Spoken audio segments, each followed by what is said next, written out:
Hello, everyone. Welcome to episode 262 of Manage the Wild. I'm your host, Nick Madsen. I thought back to a story today that happened to me back in 2015, 2016. We found ourselves taking a class, and in this class, we had to go to this facility, this lab, where they pulled samples from animals that had died. And we did a full necropsy, and the professor was there, and the doctor who was performing the necropsy was walking us through as they took a mule deer. At the time, I was working for wildlife, and so I was the one who brought in the deer. We brought in the deer, split it open, open it up, and as he's doing this, the doctor who's performing the necropsy stops and he says, "Hey, it's pretty warm in here, pretty moist environment. It's going to get really smelly. Some of you are going to feel like you're going to faint, and it's okay. Just it is what it is. If you feel yourself before you get to the point of fainting, just step outside."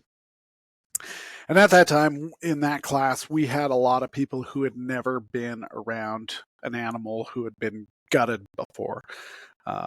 Most of these people were from back east or on the west coast and hadn't really ever been involved in hunting. Most of them were vegetarians, but they got into the wildlife degree to help with and work with animals. So as he's going along, he splits the dough open and starts taking the contents, the stomach out, and places the stomach in one tray and takes the liver and places on another and the heart. He's separating all these things, and a kid starts talking, and he sounds really funny. And we all look over at him just to see him crumple to the floor. And I thought, oh my gosh, people need to be exposed to different things. Well, today I showed up to feed the elk, and there's been an elk that has been laying in its own little area for quite some time. Hasn't really got up and moved. Each day we go and check on it, and today it was unable to pick up its head. I'd been told that there was an elk with a broken leg, I don't know if it was front or back, but it was a broken leg. So we were thinking it was this one. And animals do fine missing a limb. They'll eventually make it through. In the area like we're in Utah, they don't have. There are predators, coyotes, there are black bears, and there are mountain lions, but we don't have wolves. So it's not unheard of to see a three-legged elk for a bull. I saw one for like 5 years in a row above my parents' house. So you see these all the time. So we were watching this cow, and she finally got to the point where she couldn't stand up, and we checked on her for the last 4 days, and she was unable to pick her head up. So I contacted the biologist yesterday and told the biologist what I was seeing, and he said that we're going to have to go and euthanize it. So we euthanized the elk, and when I was feeding elk today, I knew I was going to have to give kind of a tour, but there's an elementary school that brings its kids up, fourth and fifth graders. Next month it'll be sixth graders, but they come up and they help feed the elk. We take these square bales, put them on a trailer, and they break off flakes, and they're constantly tossing the flakes out so the to feed the elk, and it's their chance to interact with wildlife and to see all the different things that's going on. The teacher who is there runs a STEM program. He's phenomenal. He does a very good job of talking about all the different things, habitat, wildlife, and all that.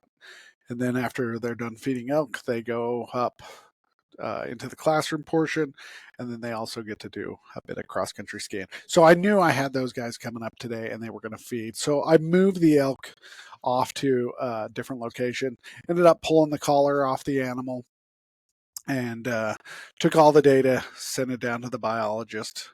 And because the elk didn't have a broken leg, obviously something else was going on. As I checked over the body of the animal, it was emaciated, definitely lost some muscle mass. The bone or the backbone was sticking up pretty far. And so you could tell this cow is really skinny. The biologist determined that we need to take it to the lab to get tested, find out what's wrong with it. So the kids get up and I put them on the trailer. The teacher puts them on the trailer and we go and feed. And as we were feeding, I was talking to the teacher and let him know that, hey, we euthanized this elk. It's over in this area. And I wasn't opposed to them seeing it, but I didn't know if the kids could handle it because I'm picturing this kid passing out at Utah State.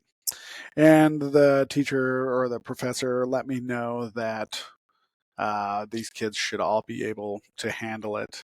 And we had a very good discussion about the difficulties of wildlife. As they stood around this elk, we showed them the collar, showed them the ear tags that these elk get when they are handled by humans. And if they die, you can call in with this tag. Sometimes the tags are associated with, like you had to chemically tranquilize them.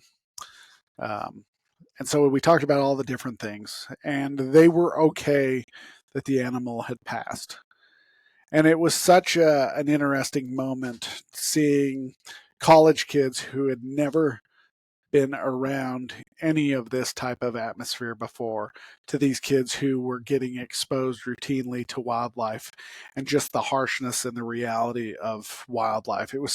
There's been such a difference this year witnessing these kids as they come up every week and do these different things, that it's such an important part for me that these kids be exposed to these things early so they know exactly how life is.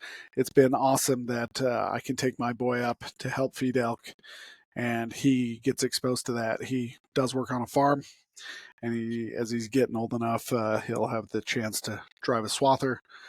But it's important that these kids get involved in wildlife and just see what wildlife go through, what wildlife management is about, and what's happening versus what they're hearing from other people who are not necessarily involved.